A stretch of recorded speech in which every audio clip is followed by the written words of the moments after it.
This is week 7, part 3, as we continue our discussion about who Jesus is. In the first part, the second part, we talked at length about his message, what was unique about his coming to the earth, and the almost radical uh, counterculture that he defines through the course of his public ministry. And we concluded last week talking about, not last week, but last session, about his cruel death on the cross and his burial.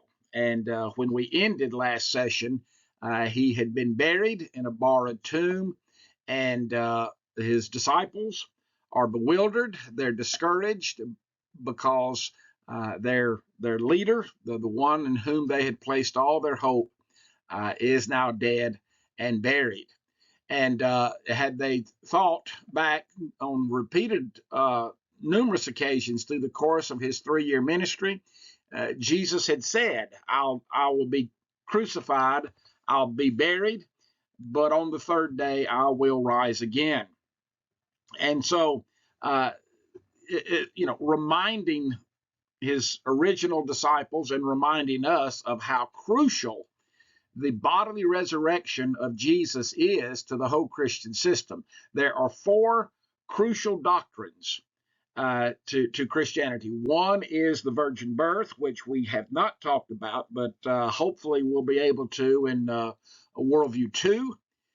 The second one would be the fact that his death was substitutionary, meaning he died in the place of everyone else. And then number 3, his death was an atoning death. It atoned for the sins of everyone else. And then, of course, the fact that he bodily rose from the dead. And if any one, they're like 4 columns holding up a building, if any one of those is compromised, then the entire structure crumbles. And it's not by accident that throughout the modern era, skeptics, critics have tried to undermine the credibility of all 4 of these basic teachings. And again, I would strongly encourage you to listen.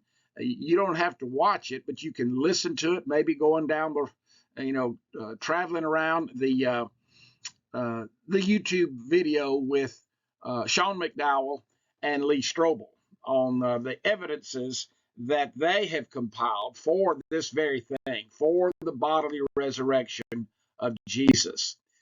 When we look at the biblical accounts in the Gospels, we note, and all 4, Matthew, Mark, Luke, and John, all 4 record that it was women who were the first visitors to Jesus' tomb. And there's a tremendous amount of irony with this because of the social status of women, unfortunately, in Palestine at this particular time.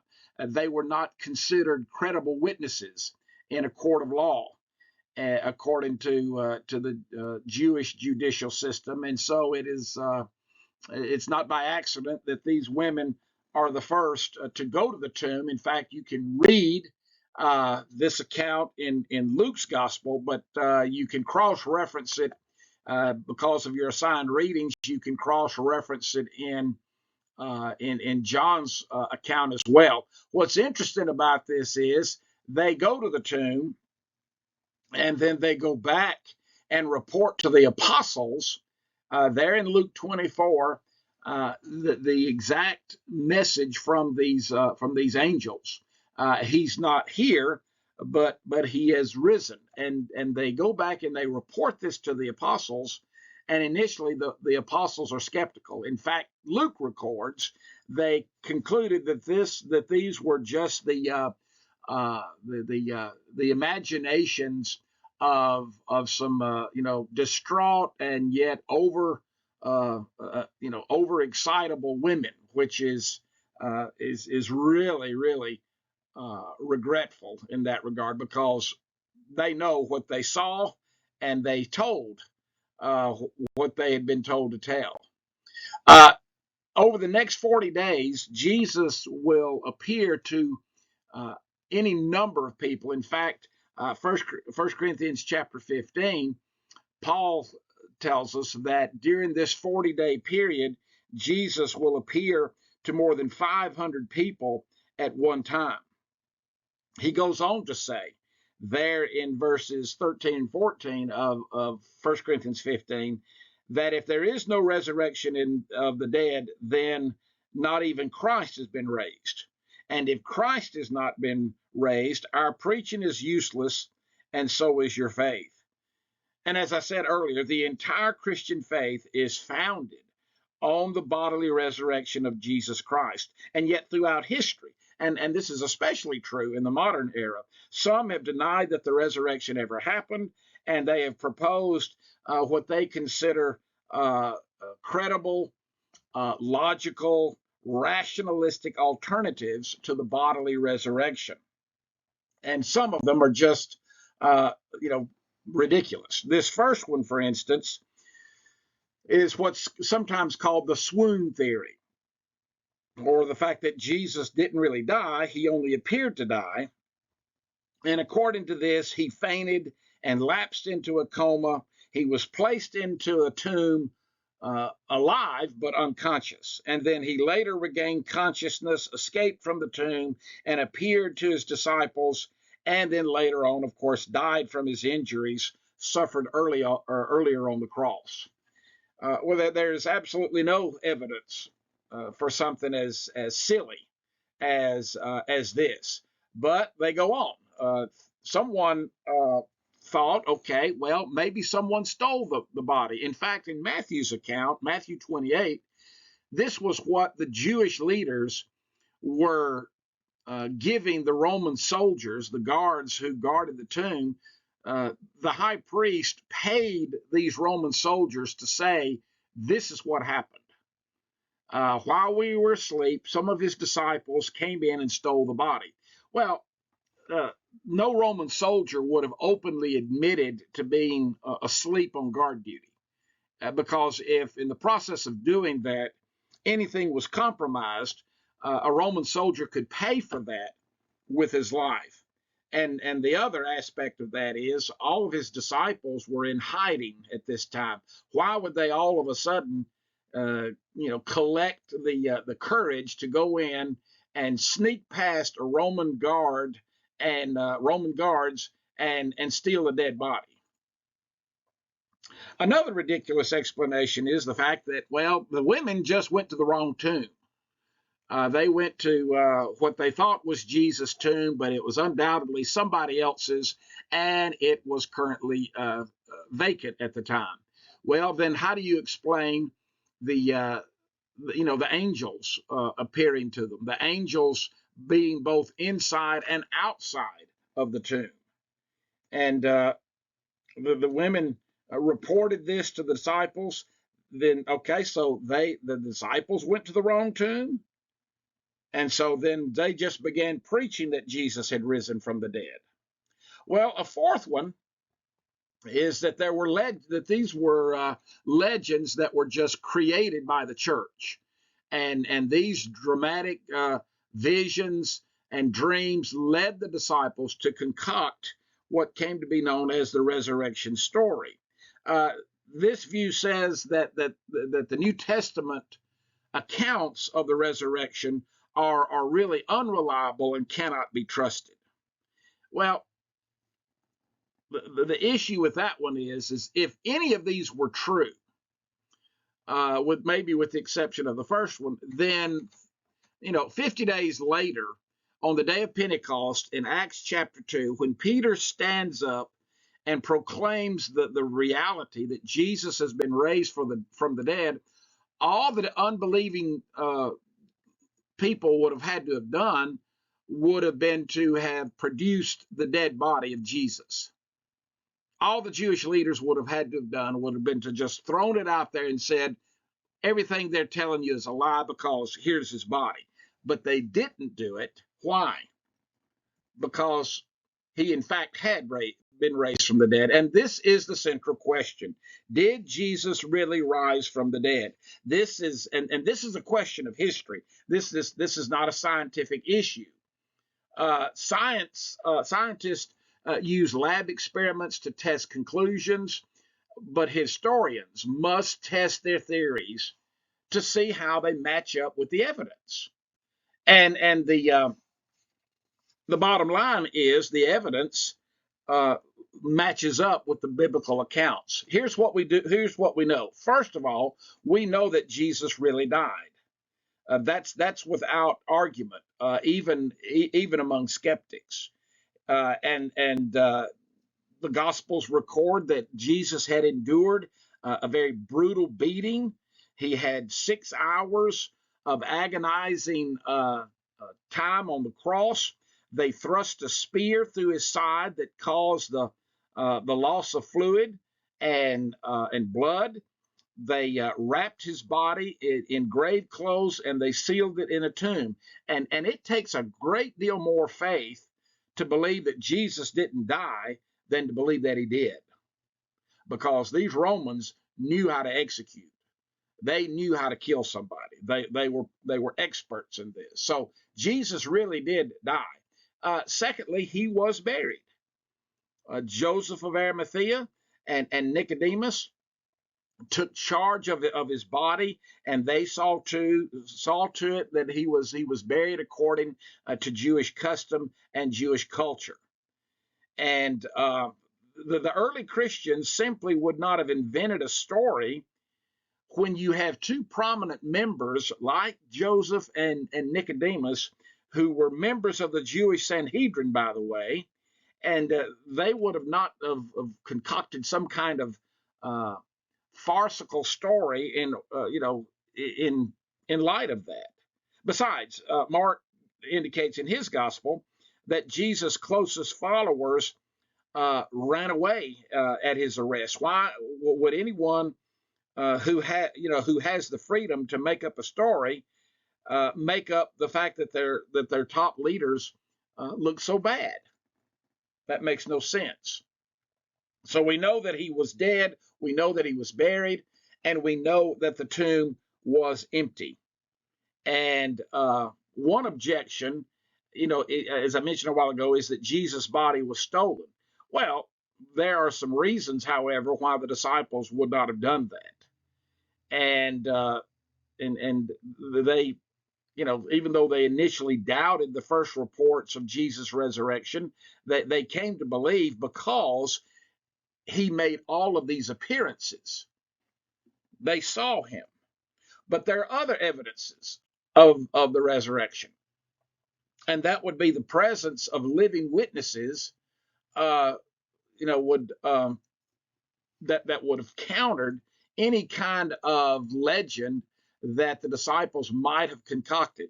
There were too many people that saw him after his resurrection, and they would have been able to have denounced that.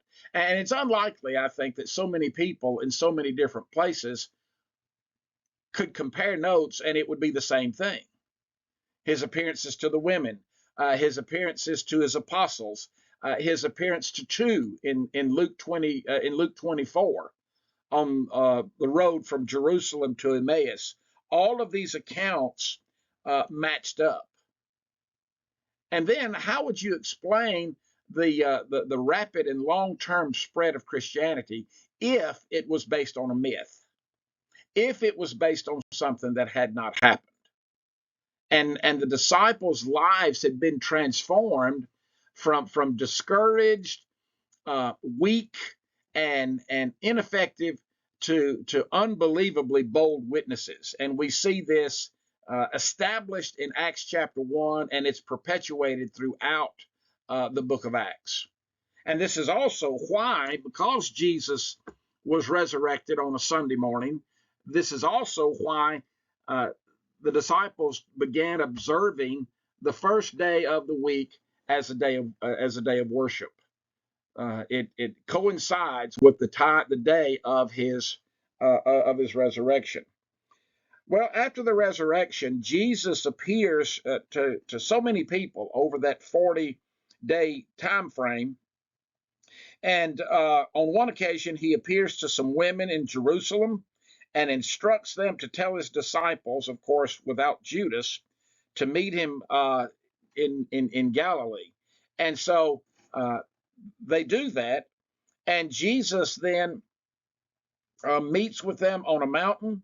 And while they see him, some doubted. Matthew tells us in chapter 28 and verse 17.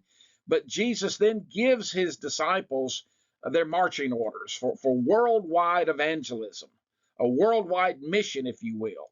And in fact, this is commonly called the Great Commission. And Jesus told them, all authority in heaven and on earth has been given to me. Therefore, go and make disciples of all nations, baptizing them in the name of the Father, and of the Son, and of the Holy Spirit, teaching them to observe everything I've commanded you, and surely I'm with you always to the very end of the age. And the layout and the organization of this Great Commission is important.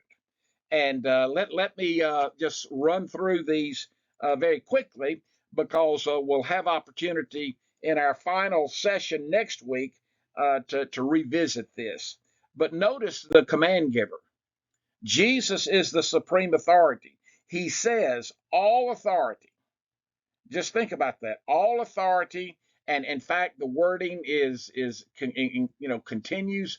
All authority, all nations obey everything.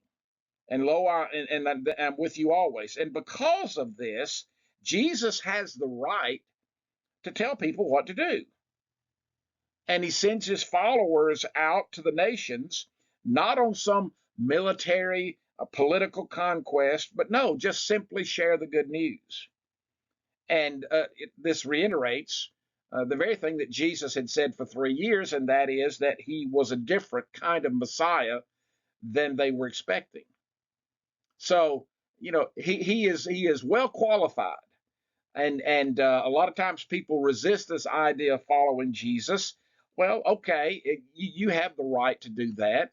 But if you're going to resist or denounce someone who walked out of his own grave, well, then that's certainly part of our ability to choose. But notice also the commission. Jesus said, "Go," and this is a supporting command that is essential. And that is, we reach out to all nations. And you can look up that word "go" in the original Greek, in any of the other subsequent languages, and "go" means go. It means don't stay where you are. You have to get out there and make disciples of all nations. Make disciples is what are you doing with that? Well, you're inviting people into that relationship with Jesus and to help them grow into that relationship. Well, how do you do that? Well, Jesus tells us they're baptized. That one time demonstration of obedience, where you come in contact with the forgiveness of Jesus, the grace of God, and your sins are remitted in that baptism.